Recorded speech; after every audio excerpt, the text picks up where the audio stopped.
For 36 years, from 1787 until 1823, affluent families across colonial America sent their wayward sons to St. Augustine Seminary in Virginia, hoping for religious education and spiritual reform. Yet, not a single one of those young men ever made their way back home. According to church records, 247 students were enrolled during this time, but not one graduated as an ordained priest. What became of them was a mystery until 1998, when renovation workers unearthed documents revealing the seminary was, in fact, a sophisticated prison and extortion scheme masquerading as religious instruction. Few are willing to share this story, since the Sterling family's influence remains deeper than most suspect. Before we continue unraveling the tale of Father Edmund Sterling and his infamous seminary, make sure to subscribe and hit that notification bell. This is content only for true mystery investigators. Also, let us know in the comments which state you're tuning in from. The Sterling family always grasped that knowledge was the most dangerous inheritance of all. Colonial Virginia in 1787 was a patchwork of sprawling tobacco plantations, fortunes, and families whose wealth relied on secrets best kept hidden. The Tidewater region, with its winding rivers and secluded estates, offered perfect concealment for those conducting business away from prying eyes. In Henrico County, the Sterlings established themselves as pillars of commerce and faith. Edmund Sterling, born in 1751, was the third son of a tobacco merchant who built his fortune by means polite society avoided scrutinizing. Unlike his brothers, who inherited the family's legitimate enterprises, Edmund received something far more potent, an understanding of the darkest corners of human nature and the skill to exploit them with surgical precision. When he announced plans to found a Catholic seminary in Protestant Virginia, his family dismissed it as embarrassing religious zeal. They didn't realize it would lay the cornerstone for one of colonial America's most lucrative criminal operations. St. Augustine Seminary was constructed in 1786 on 340 wooded acres, far enough from Richmond for privacy, yet close enough for families to visit. Its Gothic stone buildings, imported craftsmen, and impressive library lent it an air of scholarly credibility. Edmund, having briefly attended the College of William and Mary before adopting a religious persona, styled himself Father Sterling and assembled a small staff with equally questionable backgrounds and loyalties. Word of the seminary quickly spread among Virginia's elite. Here was a Catholic institution run by a man of pedigree, offering to educate sons who had become problematic young men who asked too many questions, witnessed too much, or possessed information that could devastate family fortunes. The promise was not merely education, but discretion, isolation, and above all, transformation. What families failed to realize was that Father Sterling cared little about theological education. He was far more interested in learning about their family's secrets, business dealings, and, most importantly, how much they would pay to keep certain knowledge hidden forever. The first students arrived in spring of 1787, 12 young men, aged 16 to 23, sent by families whose names appeared on shipping manifests, land deeds, and government contracts from Virginia to the Carolinas. Each family paid an enrollment fee of £50, enough to build a small home, and pledged further contributions for their son's spiritual growth. They believed they were buying discretion and redemption, but in truth, they were funding the means of their own undoing. The first sign that something was amiss at St. Augustine came in the autumn of 1789, though it would take years to piece together the true scope. Jonathan Whitmore, the eldest son of a Charleston shipping magnate, had been enrolled after discovering inconsistencies in his father's cargo, manifest evidence suggesting the business dealt in more than just tobacco and rice. When October passed with no letter home, the Whitmore family sent their trusted overseer, Thomas Hartwell, to check on Jonathan. What Hartwell found at St. Augustine defied explanation. The seminary seemed to operate as expected. Evening prayers echoed from the chapel. Lights shone in the study hall. Routines appeared religiously normal. Yet when he asked to see Jonathan, Father Sterling's answer was odd. The young man was in deep, spiritual retreat, requiring total isolation from worldly affairs, including family correspondence. Hartwell, a man skilled at managing delicate matters, recognized evasion when he heard it. He requested at least a glimpse of Jonathan at evening prayers. Father Sterling agreed, but only if Hartwell watched from the back of the chapel, in shadow, and did not make contact. That evening, as twilight gathered around the stone walls, Hartwell waited in the rear alcove. What he witnessed would haunt him. The young men entered for evening prayers with mechanical uniformity, faces blank and serene, their responses to the liturgy perfectly synchronized, never glancing to the visitors section, never displaying the restlessness one expects from a group of confined youths. Most unsettling of all, Hartwell counted only 19 students, though Sterling claimed 37 were enrolled. Among the 19, Hartwell thought he recognized Jonathan, but the once rebellious heir now sat with glassy devotion, as if he'd forgotten his own name. Upon returning to Charleston, Hartwell reported his findings. The Whitmores faced an impossible decision. Their son seemed alive and well, but profoundly changed. Demanding his return risked drawing attention to why he'd been sent away. In the end, they chose silence precisely as Sterling had predicted. Payments continued, and the family told friends Jonathan had found his calling. The pattern repeated across Virginia's elite. Sons who wrote home produced letters eerily similar in their devotion and contentment. Visiting parents found their children change, more compliant, less curious, strangely at peace. None of the families discussed their concerns. The very reasons their sons had been sent away required secrecy. Father Sterling counted on this silence as much as he did the rising fees for his spiritual development. Services. Through the 1790s, St. Augustine's reputation grew among the elite, but only in whispers. The seminary became the place to send inconvenient sons without the shame of scandal or the severance of disinheritance. Families found themselves bound together in mutual complicity. Each had sent a son for reasons they could not explain, creating a network of shared secrets that ensured continued silence. The Randolphs sent their youngest after he uncovered an uncle's slave trading. The Carters sent their heir when he asked about missing tenant farmers. The Byrds dispatched their son after he witnessed a suspicious midnight meeting. Unbeknownst to these families, Sterling meticulously documented every secret and scandal, all filed in his tower study, with witness testimony from the boys themselves. The transformation at St. Augustine was gradual but systematic. New arrivals enjoyed comfortable lodging, real theological lessons, excellent food, and a library. But within weeks, subtle changes emerged. Students wrote of unusual fatigue, blaming the rigorous schedule. Their handwriting grew uniform, their letters formulaic, full of gratitude for being sent to such a place.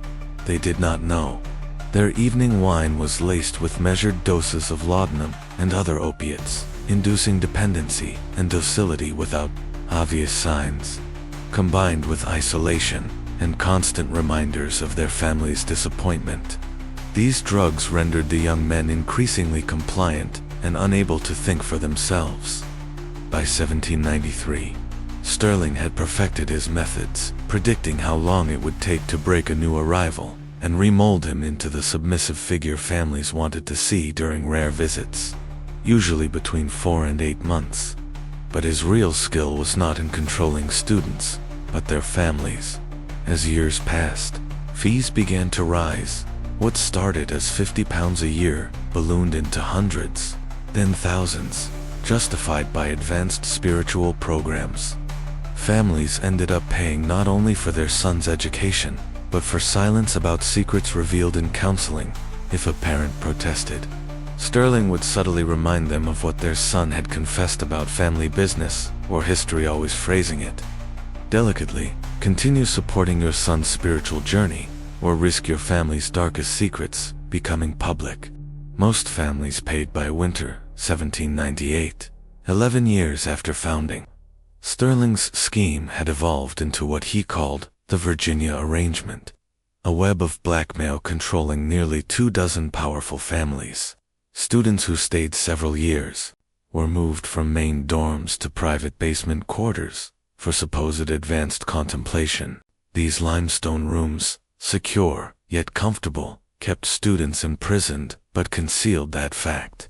Those in the lower levels rarely appeared at prayers. Meanwhile, new students arrived regularly, keeping up appearances and generating revenue. Sterling became adept at spotting which students had the most dangerous knowledge.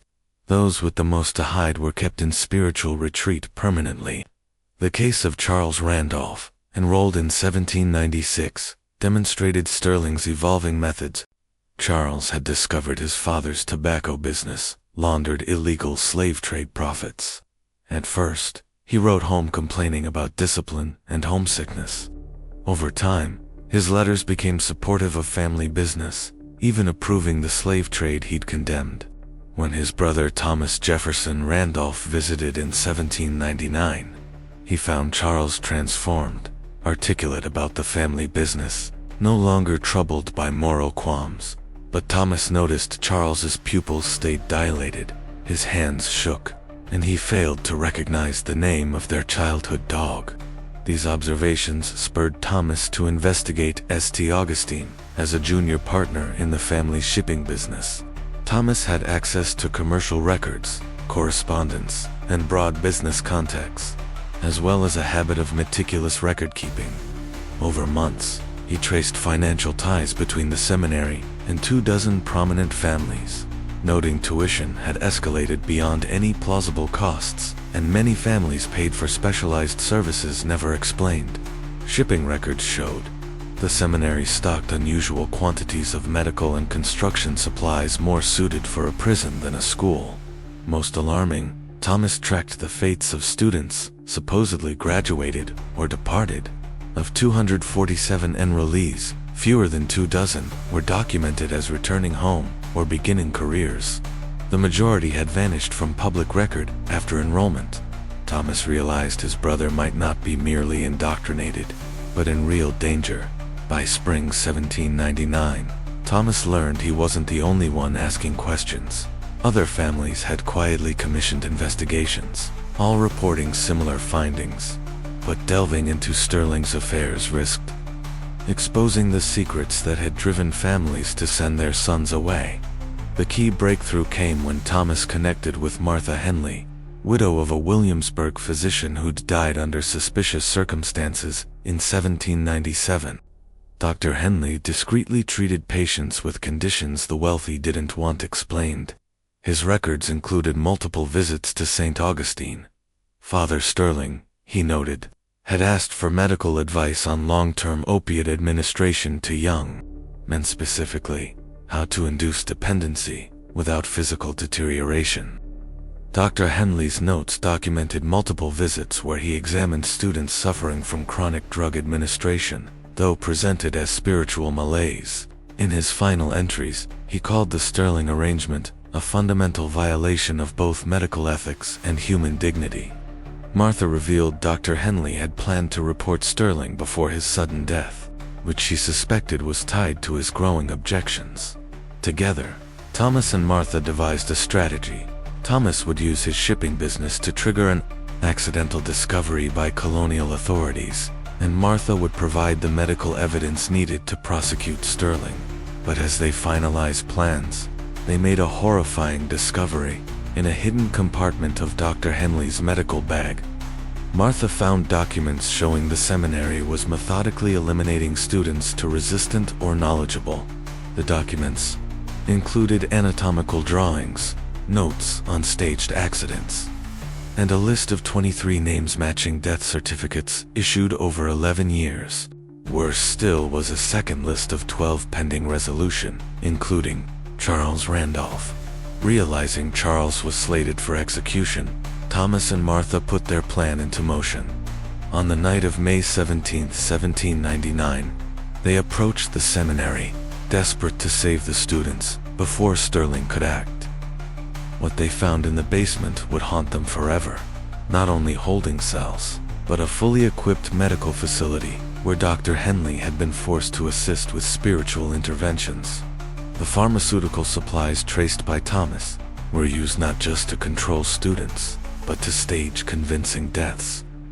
Charles Randolph was found in the final stage of elimination, heavily sedated, signs of poisoning designed to mimic consumption.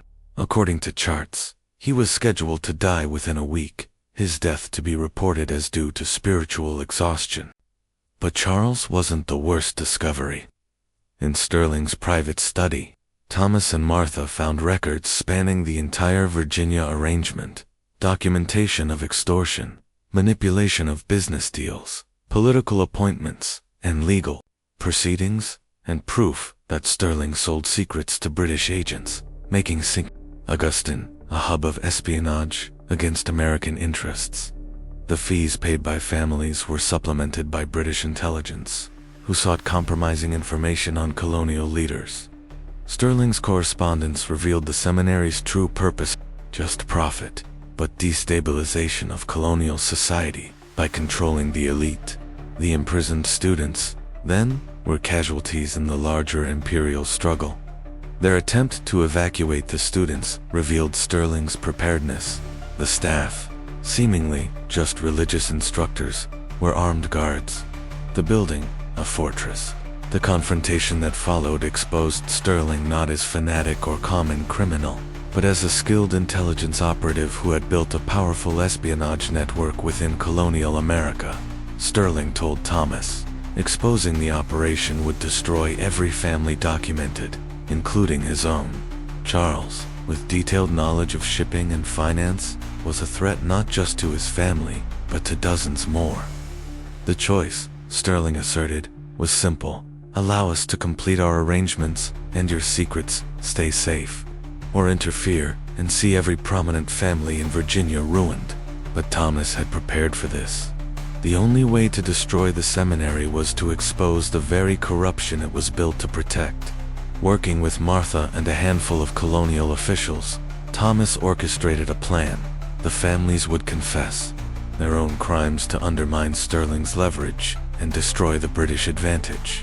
On May 18, 1799, coordinated militia raids seized the seminary and arrested Sterling and his British agents.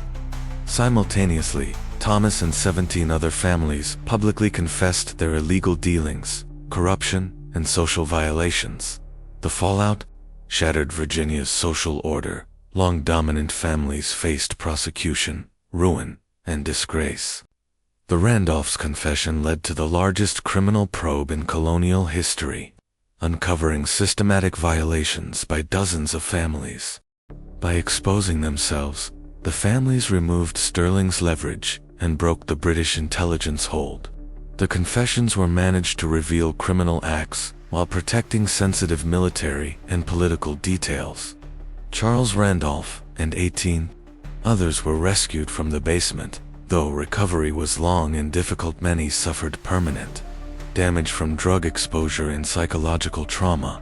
23 bodies were found in unmarked graves, confirming Sterling's systematic elimination of those too difficult to control. Sterling himself vanished during the raid, never to be found, fueling speculation that he escaped to British territory or was extracted by his handlers. The scandal's impact went far beyond those directly involved. The exposure of British intelligence operations contributed to rising tensions leading to the War of 1812. Many families implicated became ardent supporters of independence, determined to prevent further foreign manipulation. The revelations led to reforms in Virginia's commercial and legal systems, and new oversight for religious and educational institutions. Most significantly, the tragedy changed how Virginia's elite raised their children. It showed that family secrets, if weaponized, could destroy even the strongest bonds, and that sometimes Protecting children required exposing the very scandals parents wanted hidden. Thomas Jefferson Randolph never fully recovered from learning his family's success was built on crime, or from knowing his brother was sacrificed to protect it. Charles survived, but was forever changed. The ruins of St. Augustine stood empty for decades, with rumors of strange happenings. Later excavations revealed the operation was even wider than suspected. This tale shows how the quest for respectability and wealth can corrupt even family and faith. When families sacrifice their children to protect secrets, they create vulnerabilities for exploitation by those who understand just how far desperation can drive people. What do you think? Was everything revealed about the Sterling operation, or do more secrets still lie hidden in Virginia's hills? Leave a comment below. If you enjoyed this dark mystery and want more stories like it, subscribe, hit the bell, and share with a fellow mystery. The darkness of human greed runs deeper than most realize, and only the bravest dare to explore it. See you next time, when we unearth another story about the lengths people will go for money and reputation.